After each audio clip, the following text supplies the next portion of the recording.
Hi guys, welcome to the first ever episode of the Unreal Podcast. I am Nick Taylor. Richie Columbo. Tim Gibson. All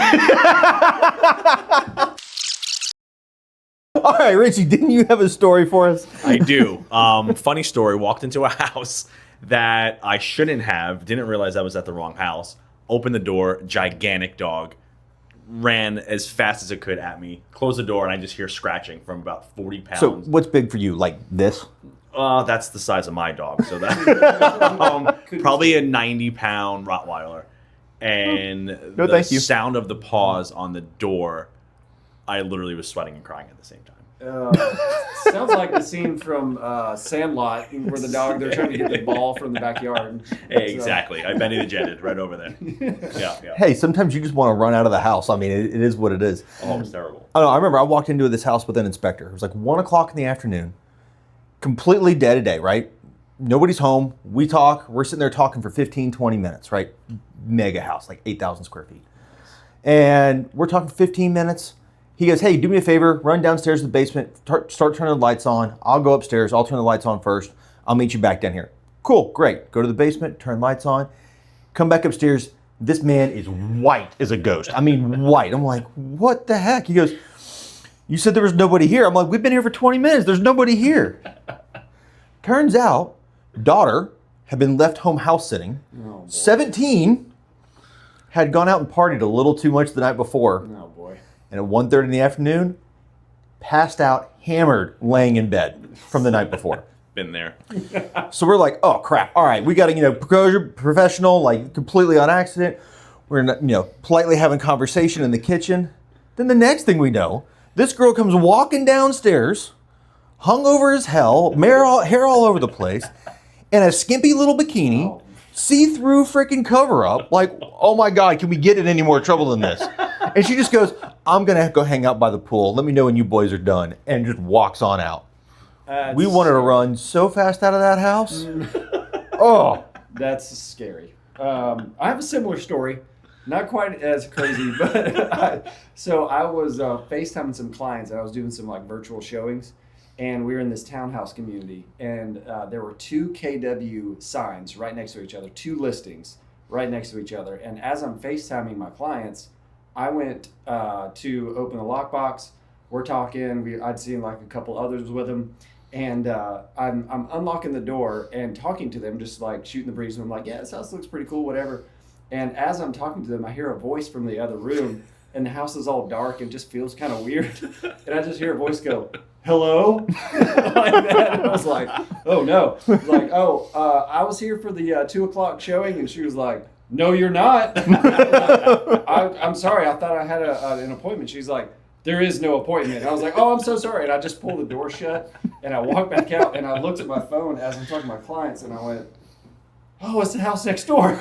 So I went to the other house next door and it was fine. But then I get a call from the listing agent. She's like, "What did you do?" I was like, "I'm sorry. I went in the wrong house. It was an accident." And she was like, "Yeah, don't ever do that again," or something. I was like, "Trust me, I won't do it again." Did your clients take that other house? No, They took got a different house. The third house in the neighborhood. Yeah, no Rottweilers or anything, but I was like, I didn't actually see the person, so maybe it was a ghost. Right, it could have been. Yeah. So, moral of the story, pay attention. Don't just walk into random houses. Yeah, that's probably fair. So, 3 houses in a neighborhood. What are you guys seeing right now in the market? Is that inventory going up? Oh, yeah. Yeah, I think last time I checked, it was almost 100% more, or double the inventory in Forsyth County for single-family homes. Yeah, it went from 6 something to 1,100 and something homes right now. Yeah, it's ridiculous, which is great if you're a buyer. Mm-hmm. Okay, how's that helping the buyers out there? Getting a lot off the asking price. You're getting a lot of concessions.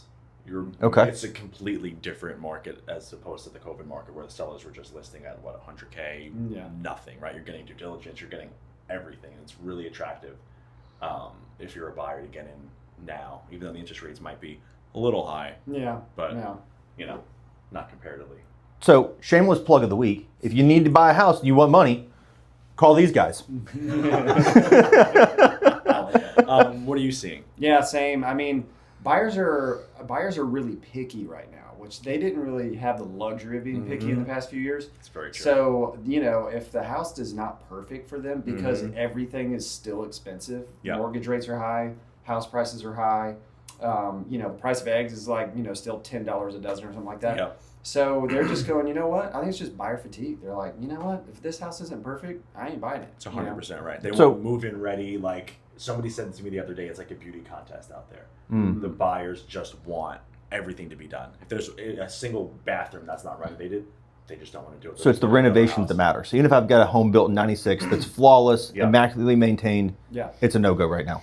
Yeah, I mean, I just showed a house in one of the sort of, I guess you call it, premier neighborhood in Forsyth County, Ashbrook. Everybody knows about Ashbrook. And it was one of the lower price houses in the neighborhood, which is traditionally what you want. You want to be one of the lower price houses so that your value kind of increases with the neighborhood. But my clients walked in and they're like, yeah, I mean, it's nice and all, but we'd have to spend a lot of money to renovate it, so we're going to pass. And I was like, interesting. Because there's another 1,000 houses they can look at right now. Right. I mean, there's more houses to look at, but I think with interest rates being so high, prices being so high, a lot of the buyers are cash in their pocket poor, right? So they're looking for something turnkey because they don't have the dollar to actually do the renovation. So either they got to buy it at a stupid deal, which it doesn't exist either. No. Right? Or they got to have something already done for them. Which is conversations that you have to have now with your sellers too, right? Where it's like, I know you want to list it here. Right now, you're not going to get that, but you also need to put probably $30,000 into your house just to sell it at a lower price point. So, I hope you're okay with that. I mean, those are hard conversations to have. They are. And but it's also the conversation of, okay, if they're going to spend $1, where are they going to make at least $1 back? Exactly. Because there's a lot of upgrades and things you can do that, at the end of the day, are for the future homeowner that are not for actually going to help it sell it. Yeah. And you don't get a one-to-one return on hardly anything as far as house renovations go. So, it's hard to have that conversation with the sellers to say, hey, you need it, but you got to do things to make it presentable 100%. That you kind of didn't have to do before. You can just put a house on the market. It's like, it sold itself. Yeah. I saw something the other day that said garage door replacement was one of the best ROIs you can get. Wild. Right? I had no idea. It was like 110% ROI. Well, I mean, I would expect a garage door to work. Like, if it doesn't work, like, that's a problem. But, like a nice, just like doing it up a little different to stand out. But it was at 110%. I think it was a NAR stat. It was one of those, I think it was 110%, which is ridiculous. Wow. That is wild. Garage door it was the highest on the list. So what are some of the other common things that you guys are recommending right now? Oh, man. Gosh. We used to didn't have to like say things like, hey, your carpet's a little, you could just say, just leave it, it's fine, somebody will buy it and change it anyways. Now, I went to a listing appointment yesterday, I was like, I would probably change the carpet, because there's some seams that were pulled up and it just looked a little dated or old or whatever. And I was like, hey, you may want to look at changing the carpet. Or people don't want to do it. Yeah, or at least offering a credit, some sort of flooring credit. Sometimes people don't like carpet, and said maybe you just give the buyers their choice, something like that. And that's not typically something I would have suggested a couple years ago, for sure. We had a house the other day that we were listing, and we had them change over countertops in the bathrooms, change out the mirrors, the hardware, just to like make it look more modern. We went to Home Depot, we spent like $1,200 and did both of his bathrooms just to make it look a little bit. But the little things go a long ways. I mean, you walk into a house now and you see granite. I'm like, dated. It could be very nice granite, be very good quality, but it's a look that's yesterday's news. 100%.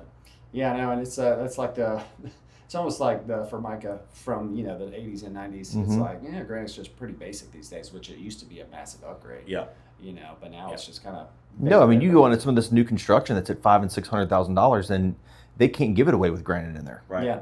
It's gone. Yeah. Kind of interesting. What do you think is a good alternative to granite? I mean, a lot of people want quartz. Right. I mean, quartz is kind of your go-to now, or some kind of manufactured quartz. Yeah. If you can afford it. I love marble in a home. Yeah. Do marble countertops, but again, you're chilling over some money. I mean, that's gonna be a higher price point home for sure. Yeah, definitely. But that's cool. And does the marble stain? It does, but you can seal it. But what looks really cool is if you get like a rough cut marble, but then it's harder to actually like seal it. Yeah. Really cool look, very timeless, but like so expensive. so expensive. We got quoted on our outdoor kitchen. We tried to do marble everywhere. Mm-hmm. It was like $40,000. I was like, just for the marble? Yeah. No, outdoor kitchens, what I love is a actual concrete countertop. Yeah. It's not stupid expensive, Yeah. but it looks great. Mm-hmm. And it's outdoors. It's going to get rained on. Who cares? Exactly. Right now, the guy that when we bought the house, the guy did vinyl flooring as the top. Oh, And nice. I can't tell you how much I want to change it. Yeah, no, Vinyl yeah. flooring for your countertops? Yeah. Vinyl, your countertops are vinyl floors? On the outdoor kitchen. Yeah, you got to. That's got to It's go. gotta go. I know. It's got to go. I know. I mean, I know. practical.